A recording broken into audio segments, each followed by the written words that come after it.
Hi అండి, అందరికీ నమస్కారం. ఈరోజు మరొక మంచి వీడియోతో మళ్ళీ మీ ముందుకు వచ్చేసానండి. ఈరోజు మన వీడియోలో ములంకాయ కోడిగుడ్డు కర్రీ. ఈ ములంకాయ కోడిగుడ్డు కర్రీ చేయడం చాలా ఈజీ అండి. మంచి గ్రేవీతో చాలా టేస్టీగా ఉండే ఈ కర్రీని చిన్న పిల్లల దగ్గర నుంచి బ్యాచిలర్ వరకు ఈజీగా తయారు చేసుకోవచ్చు. టేస్ట్ సూపర్ ఉంటుందండి. రైస్, చపాతీ, రోటీ దేంట్లోకైనా కూడా చాలా బాగుంటుంది. చేయడం కూడా చాలా ఈజీ. మరి ఇంకెందుకు ఆలస్యం, మనం వీడియోలోకి వెళ్ళిపోదామా? దీనికి కావాల్సినవి ఇప్పుడు చూసేద్దాం. ముందుగా ఇలాగ కుక్కర్ గిన్నె తీసుకుని ఒక గ్లాస్ వాటర్ పోసి 2 కోడిగుడ్లని ఇందులో వేసి మూత పెట్టి విజిల్ పెట్టి స్టవ్ పై పెట్టి స్టవ్ ఆన్ చేసుకోవాలి. చూడండి, ఇలా స్టవ్ ఆన్ చేసుకున్నాక 2 విజిల్స్ వచ్చిన తర్వాత స్టవ్ ఆపేసుకుని పక్కకు దింపేసుకోవాలి. ఆవిరిపోయిన తర్వాత విజిల్ తీసి మూత తీసి చూస్తే గుడ్లు అనేది పర్ఫెక్ట్గా ఉడికిపోయి ఉన్నాయి. ఇప్పుడు దీంట్లో ఉన్న వాటర్ నుంచేసి పైన పెంకుల్ని తీసేసుకోవాలి గుడ్డు నుంచి. ఇలా తీసుకున్న ఈ గుడ్లను ఒక ప్లేట్లో పెట్టుకొని ఒక ప్లేట్లోకి చూడండి 3 ఉల్లిపాయలు, 2 ములంకాయలు, 3 పచ్చిమిర్చి, 2 రెమ్మల కరివేపాకు, ఆవాలు, జీలకర్ర ఒక్కొక్క స్పూను, ఒక టమాటా, బాగా మగ్గిన టమాటాని ఇవన్నీ ఇలా కట్ చేసి రెడీ చేసి పెట్టుకోవాలి. ఇప్పుడు తయారు చేసే విధానాన్ని చూసేద్దాం. ముందుగా కుక్కర్లో తయారు చేస్తున్నాం కాబట్టి కుక్కర్ గిన్నె స్టవ్ పై పెట్టుకుని స్టవ్ ఆన్ చేసుకుని 2 టేబుల్ స్పూన్లు నూనె వేసి చిటికెడు పసుపు వేసి ఇప్పుడు మనం తీసుకున్న ఉడికించి పక్కన పెట్టుకున్న కోడిగుడ్లను వేసి ఇలాగా దూరగా వేపించుకోవాలి.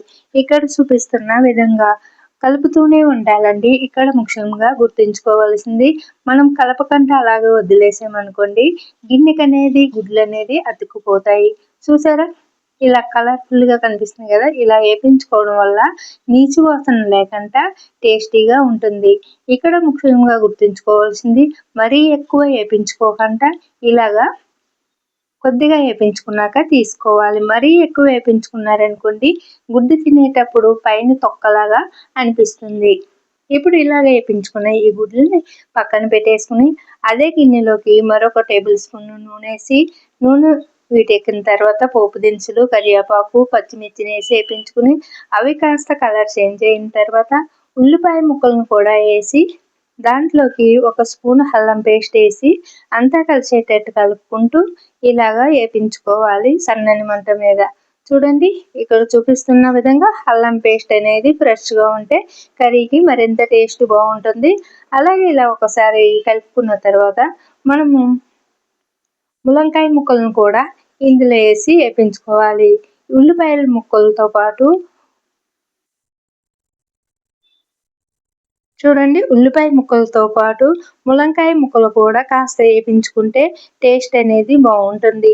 1 నిమిషం వేపించుకున్న తర్వాత మరీ ఎక్కువ వేపించవలసిన అవసరం లేదండి.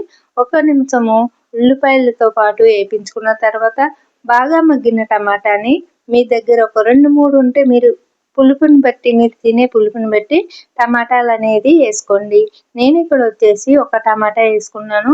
అలాగే టమాటాలు బాగా మగ్గిన టమాటాలు ఉంటే ఒక 4-5 కూడా వేసుకోవచ్చు. ఇలా ఎక్కువ టమాటాలు వేయడం వల్ల కర్రీకి టేస్ట్ బాగుంటుంది. అలాగే గ్రేవీ కూడా ఎక్కువ వస్తుంది. నేను వచ్చేసి తక్కువ గ్రేవీ కావాలి కాబట్టి ఒకటి వేసుకున్నానండి. మీరు ఎక్కువ కావాలంటే వేసుకోండి, లేదంటే ఒకటి వేసుకోండి. ఇలా వేసుకుని బాగా ఫ్రై చేసుకోవాలి. ఫ్రై అయిన తర్వాత ఇప్పుడు టమాటాతో పాటు ఉల్లిపాయలు కూడా బాగా ఫ్రై అయిన తర్వాత రుచికి సరిపడా సాల్టు, అలాగే 1/2 స్పూన్ కారము, మీరు తినేదాన్ని బట్టి కారం, సాల్ట్ అనేది వేసుకోండి.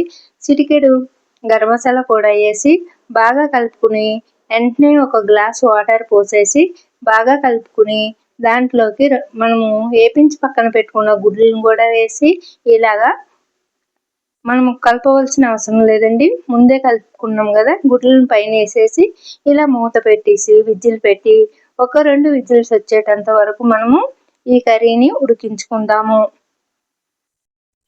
ఇక్కడ మరి 3-4 వచ్చినాయి అనుకోండి విజిల్స్, మనకి ములంకాయ ముక్కలు అనేది మెత్తగా మనకి అయిపోతాయి కాబట్టి మీడియంగా ఉడికించుకోవాలి. 2 విజిల్స్ వస్తే సరిపోతుందండి.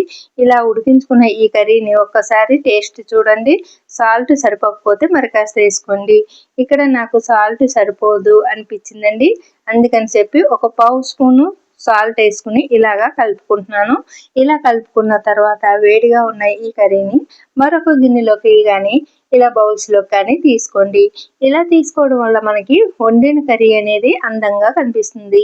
చూడండి, ఇలాగా మరొక గిన్నెలోకి కానీ ఇలా బౌల్స్లో కానీ తీసుకుని ఒక స్పూన్ కానీ ఒక గరిటె కానీ వేసి మనము వడ్డించుకోవాలి. చూసారా, ఇప్పుడు మనకి ఎంతో టేస్టీగా ఉండే ములంకాయ కోడిగుడ్డు కర్రీ రెడీ అయిపోయింది. మంచి గ్రేవీతో చాలా కలర్ఫుల్గా కనిపిస్తున్నాయి. ఈ కర్రీ వచ్చేసి రైస్, చపాతీ, పూరీల్లోకి దేంట్లోకైనా బాగుంటుంది. నచ్చితే లైక్ చేసి షేర్ చేయండి.